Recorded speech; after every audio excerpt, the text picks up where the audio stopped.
Hello, everybody. Welcome to a night video. I haven't made one of these in a little while. So, welcome to my Confederations Cup team profile and predictions for Germany. First of all, I want to say thank you very much to Joachim Löw, the manager of the German national team. Thank you so much for giving me a headache with predicting this group because on paper, it's already much harder than Group A. I thought it would be already difficult as it is selecting who comes out of this group. But due to the fact that you're sending a B team and C team and flirting with the possibility of not coming out of this group, thank you for making my job a lot harder. Um, Germany, like I said, is sending a young squad. They're using this tournament to experiment around with lineups because the primary focus, according to Joachim Löw, is the World Cup qualifiers. So I'm going to run through the list here of the 23-man lineups that Germany is sending to the tournament. Goalkeeper Kevin Trapp, defenders Shrukdan Mustafi, Jonas Hector, Matthias Ginter, Marvin Plattenhardt, Benjamin Henrichs, Antonio Rudiger, Nicolas Sula, Joshua Kimmich, midfielders Julian Draxler, Leon Goretzka, Sandro Wagner, Karim Demirbay, forwards Timo Werner, midfielders Sebastian Rudy, Julian Brandt, Lars Stindl, Emre Can, Amin Younes, and goalkeeper Marc-Andre Ter Stegen. One interesting statistic that I saw from this lineup was that only 2 or 3 players for Germany that are going to the Confederations Cup have combined more than 20 caps. So this is a very inexperienced team. But guys, you look at a lot of these players here like Stindl and Shrukdan Mustafi and Julian Draxler and Sandro Wagner. These are really talented individuals. And these are players that can and already have been called up, whether in starting lineups or in substitutions made during games for Germany's B and even A teams during World Cup qualifiers, friendlies, and other competitive fixtures. So these are players. These are not. This is not like an under 20 team that is being sent to the tournament. These are internationals with professional experience, albeit not the strongest possible German lineup, but still a pretty solid one and one that is very threatening. So this is not going to be like the same under 20 team that crap under 20 team that Germany sent to the under 20 World Cup in South Korea a few weeks ago. No, it's not going to be like that at all. And I look at this lineup, and I think to me the most important player is Julian Draxler. In every video for my Confederations Cup team profiles, I'm trying to give a player who I think is the most important. It's Andres Guardado for Mexico. It's going to be Arturo Vidal for Chile.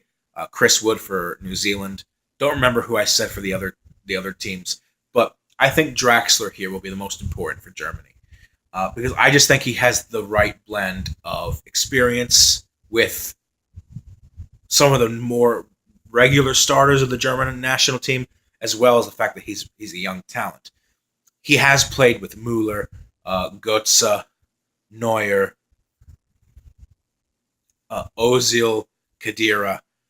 All those names I just mentioned from the German A team are not making this Confederations Cup. They were all part of the World Cup winning squad.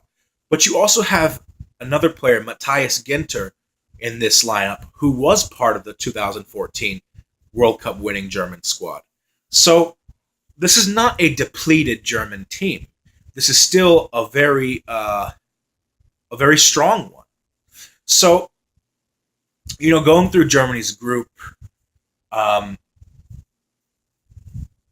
it's hard to predict because if they were taking this tournament as seriously as Cameroon, Australia, all the other teams, I would pick them and Chile to come out of here in a heartbeat. Granted, in whatever order you wish. Chile first, Germany second, Germany first, Chile second. But when you're sending an experimental lineup to a Confederations Cup, I understand you want to rest up your players for the summer, your main players at least. it sends a really bad message that you're not taking the tournament very seriously.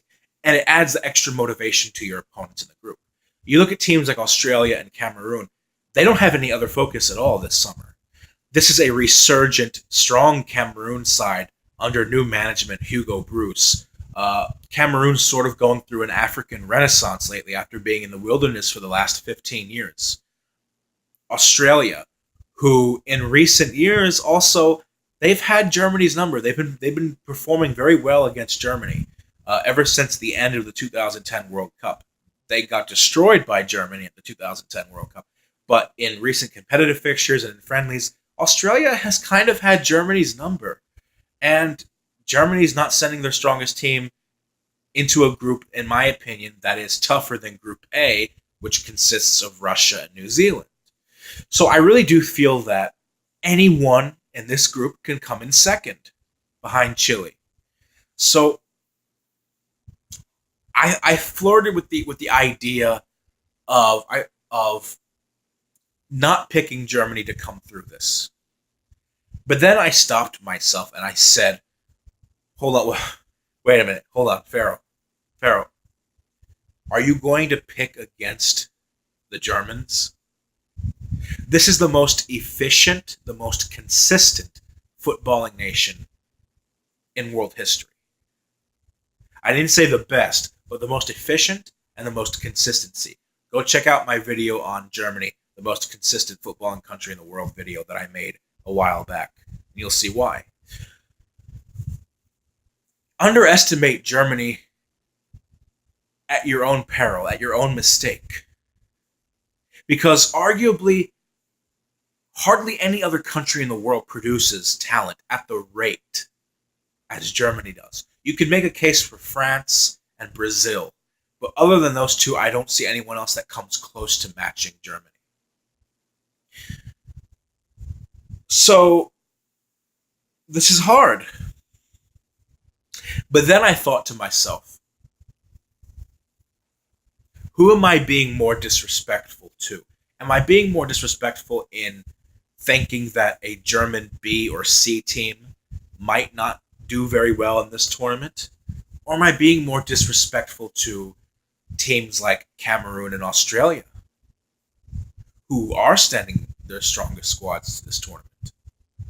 And who, as I just mentioned a few minutes ago, Cameroon especially going through a rebirth period. An Australian team with an extra added motivation. So, it's tricky. You try to balance that. Are you being too disrespectful in counting out Germany's opponents? Or are you being more disrespectful to Germany because they're not sending their strongest squad? So, where do I think Germany's going to finish in this group?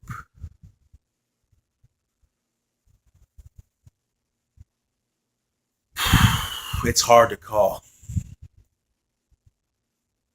Because I see Cameroon as a dark horse.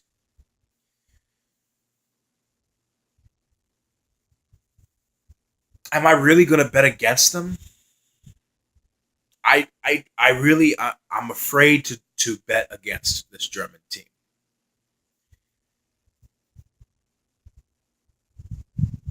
First of all, because I don't believe in betting in general. I'm not a gambling man, but figurative speech. Am I really going to choose against them here?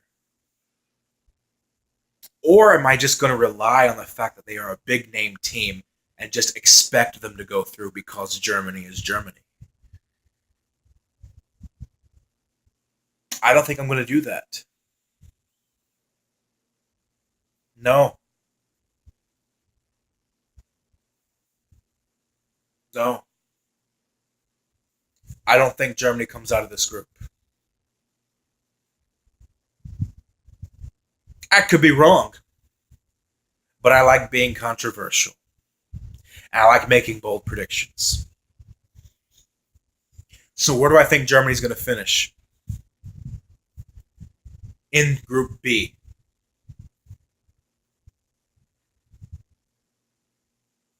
Third.